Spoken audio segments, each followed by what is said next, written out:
Hi everybody, my name is Adrianne Caparuso. Welcome to Agers with Adrianne. Today we're going to continue to talk about functional longevity. Functional longevity, the ability to function long term with a high quality of life. So today we're going to talk about overhead lifting.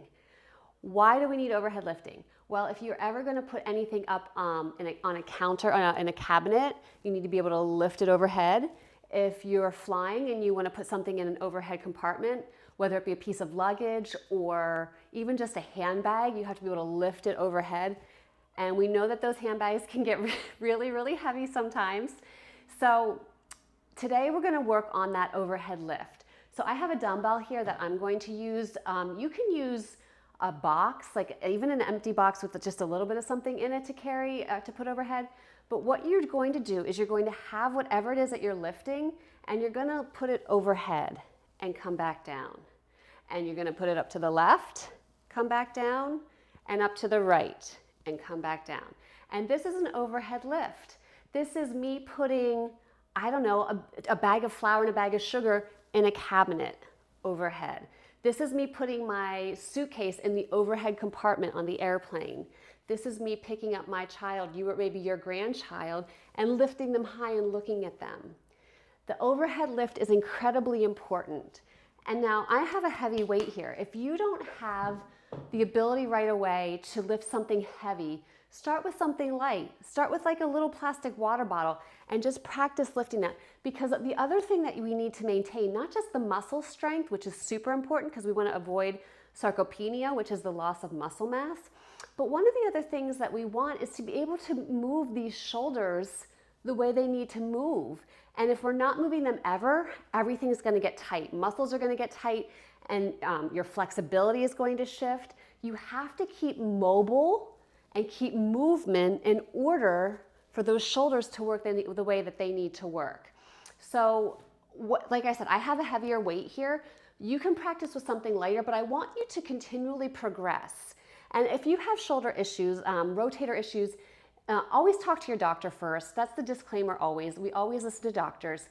But if it's not something that you have ever had issues with and you think you can try it, try something light first and then progress and get heavier and heavier.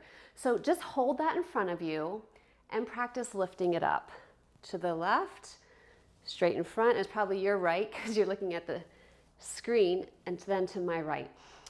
The other thing you can practice with is if you have even a box. I talked about a box, but start to put stuff in the box, not heavy, crazy stuff.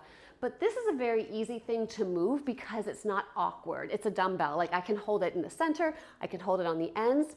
Sometimes when we have to put things overhead, they're awkward shapes. A handbag is a weird shape. A suitcase is kind of, yes, it's rectangular, but it's still awkward to like get it up and in. So you can practice lifting the things that you think that you will need to lift. Even if it's like a bag of flour and a can of something, practice putting them up on cabinets and get used to that motion and that movement. And I want you, like I said, I want you to increase that weight because I want you to be able to lift something like a bag of flour or a can of something and have it be so light that you don't even think about it. If something is too heavy, you have to increase your strength. We have to get you stronger. If 5 pounds feels heavy to you, practice with that 5 pounds and then try to progress to a little bit heavier. If 5 pounds is too heavy to start, try with 3 pounds, 2 pounds, try with 1 pound.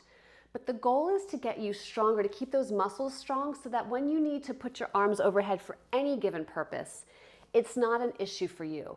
The one other thing I want you to watch when you're doing it, it's very common for people to kind of bring their backs in and use their backs and their gluteal muscles. I want you to try to keep everything really tight so that you're not doing this. So it would be really easy for me to do this, right? Do you see what the position of my back? Do you see that?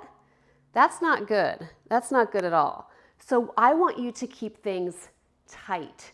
So when you're doing that, let me turn this way. When you're doing this, I want you to keep everything pulled in and practice with that flat back, lifting up. Okay, so none of this sway, none of this swaying of the back, because you're really going to injure your lower back if you're lifting something And it's very common when something is too heavy starting out for you to do that. So that's why I want you to do the weight progressions. Start lighter and then progressively get heavier when you can control your core and keep things pulled in so that you don't hurt your lower back. Okay? Yeah, we don't want any of that swaying to go on. So when you're pressing overhead, none of this. Pull in, flat, and just move the arms. Don't move the core as you're doing it. Okay? So this is another thing I want you to practice. This is your functional longevity, functional movements, getting things in cabinets, getting things in overhead compartments, lifting up somebody that you care about, your grandchild, to hold. Okay? All right, I hope this was helpful. If you have anything that you want to ask about, leave it down below in the comments. Thanks so much.